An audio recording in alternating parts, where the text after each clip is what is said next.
Assalamualaikum warahmatullahi wabarakatuh. Perkenalkan, nama saya Hasmaruddin SPD, Unit Kerja SD Negeri 2 Laimate, Kecamatan Rundeng, Kota Subulu Salam. Calon Guru Penggerak Angkatan 9 Kota Subulu Salam, Provinsi Aceh.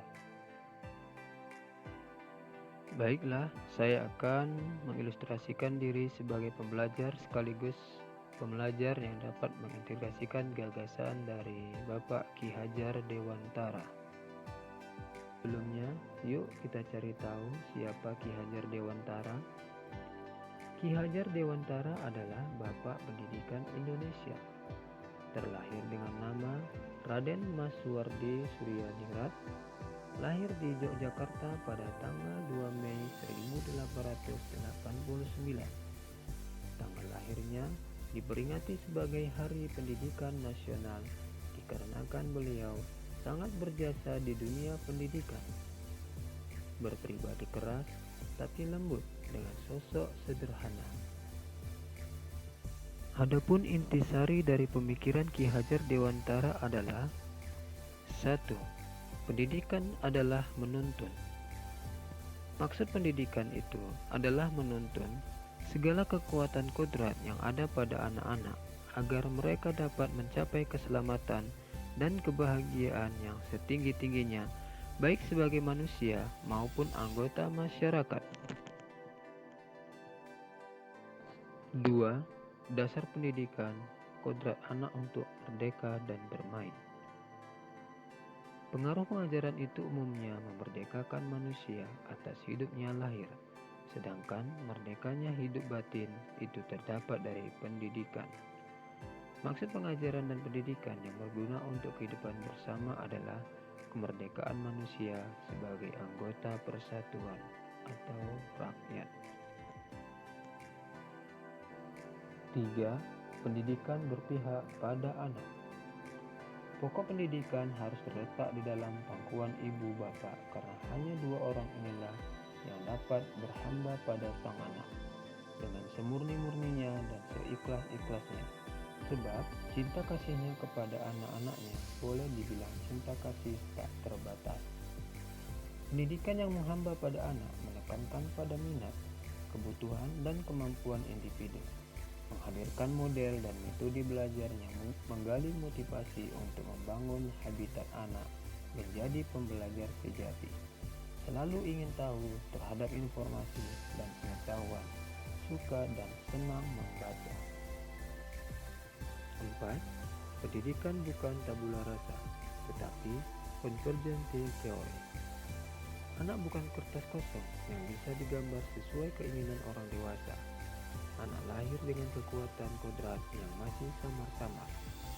Teori ini mengajarkan bahwa anak yang dilahirkan itu diumpamakan sehelai kertas yang sudah ditulisi penuh. Tetapi semua tulisan-tulisan itu suram.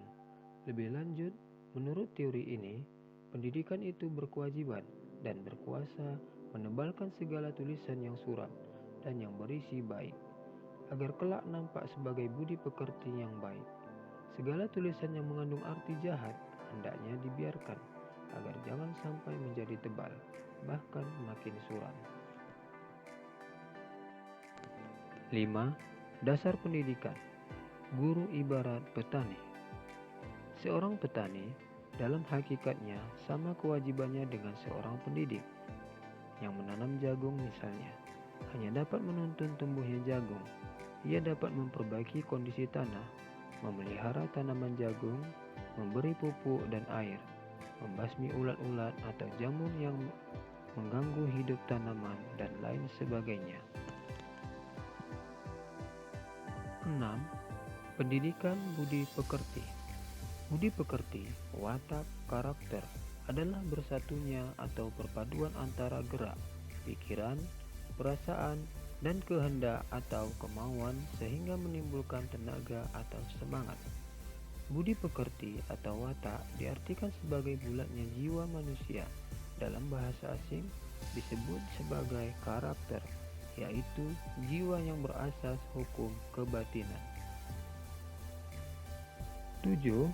Kodrat alam dan kodrat zaman. Dasar pendidikan anak berhubungan dengan kodrat alam dan kodrat zaman, di mana kodrat alam berkaitan dengan sifat dan bentuk lingkungan di mana anak berada, sedangkan kodrat zaman berkaitan dengan isi dan irama. Selanjutnya, bagaimana Anda memandang diri Anda sebagai pembelajar atau seorang guru, dan pembelajar sebagai seorang murid, jika dikaitkan dengan pemikiran Ki Hajar Dewantara?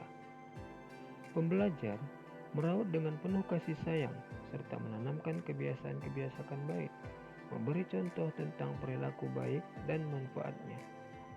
Sebagai pembelajar, mengembangkan diri, bertanggung jawab dan disiplin berdasarkan nilai-nilai yang dimiliki sesuai kodratnya. Baiklah, demikian yang dapat saya sampaikan.